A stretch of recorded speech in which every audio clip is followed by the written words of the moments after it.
తిరుమల లడ్డు విషయం అందరికీ తెలిసిందే. మరి ఆ ఘోరం నేనైతే నా నోటితో మరీ చెప్పలేను. పవన్ కళ్యాణ్ గారు సనాతన బోర్డ్‌ని కాన్స్టిట్యూట్ చేయాలి అని ఏ విధంగా అయితే మైనారిటీస్ అయిన ముస్లిమ్స్‌కి బోర్డు ఉందో, క్రిస్టియన్స్‌కి బోర్డు ఉందో, అదేవిధంగా హిందూస్‌కి కూడా సనాతన ధర్మం అనే బోర్డు ఉండాలి అని ఆయన అన్నారు. అది చాలా మంచి విషయం.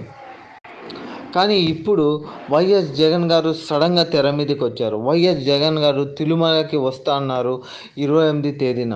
కానీ ఒక వర్గం ఏమంటుందంటే జగన్ గారు తిరుమల వెళ్తే ఖచ్చితంగా జైల్లోకి వేస్తారని. ఎందుకంటే స్వామి దగ్గర ఎటువంటి రాజకీయాలు మాట్లాడకూడదు అనే రూల్ ఉంది అని అంటున్నారు. ఖచ్చితంగా రాజకీయం ఎత్తుగడతోనే జగన్ గారు తిరుమలకి వస్తా అన్నారని చాలామంది అంటున్నారు. ఇప్పుడు వైఎస్ జగన్ గారు అసలు ట్రెండింగ్లోనే లేని ఒక నాయకుడు అయిపోయారు. అర్జెంటుగా ఏదో ఒకటి చేయాలనిపించిందో ఏమో మరి సడన్గా తిరుమల వెళ్తా అన్నారు. కానీ ఇక్కడ సమస్య ఏంటంటే జగన్ గారు ఓం నమో వెంకటేశాయ అనే మంత్రం చదువుతూ మెట్లు ఎక్కుతారా, లేదా ఎలా ఎలా వస్తారు? స్టెప్స్ ఎక్కుంటూ వస్తా అన్నారు. అదే ఏ మంత్రం చదువుతూ స్టెప్స్ ఎక్కుతారు అనేది పెద్ద క్వశ్చన్ అని హిందువులందరూ అంటున్నారు. అన్ని మతాల వాళ్ళు కూడా అంటున్నారు. ఎందుకంటే ముస్లిమ్స్ కూడా వెంకటేశ్వర స్వామిని చాలా గట్టిగా పూజిస్తారు.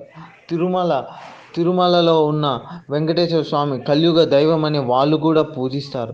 కాబట్టి ఇంతమంది అనుకునేది ఏంటంటే జగన్ గారు ఓం నమో వెంకటేశాయ అనే మంత్రాన్ని జపిస్తారా జపిరా అనే క్వశ్చన్ అయితే అందరిలో ఉంది.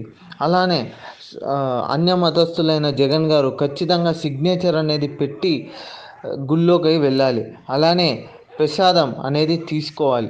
ప్రసాదం ఆయన తింటారో తినరో అనేది కూడా ఎవరికి తెలియని ఒక క్వశ్చన్.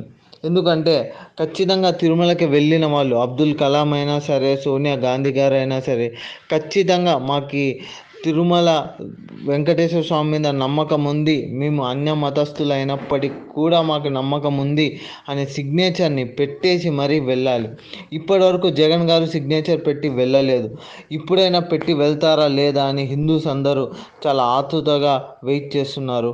అలానే క్రిస్టియన్స్ అలానే ముస్లిమ్స్ కూడా వెయిట్ చేస్తున్నారు. మెట్ల మార్గంలో ఎక్కేటప్పుడు ఓం నమో వెంకటేశాయ అని మంత్రాన్ని జపిస్తూ స్వామిని తలుచుకుంటూ ఎక్కాలి. ప్లస్ అలానే అక్కడ పోయి సిగ్నేచర్ అనేది పెట్టేసి స్వామిని దర్శనం చేసుకొని బయటికి వచ్చి లడ్డు ప్రసాదం అనేది తినాలి.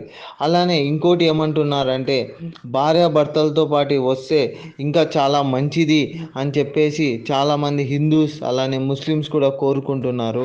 మరి జగన్ గారు ఏం చేస్తారో చూడాలి. మరి అక్కడ ఏమైనా రాజకీయం మాట్లాడి ఏమైనా జైలుకు వెళ్తారో లేకుంటే మరి ఎలా అనేది చూడాలి.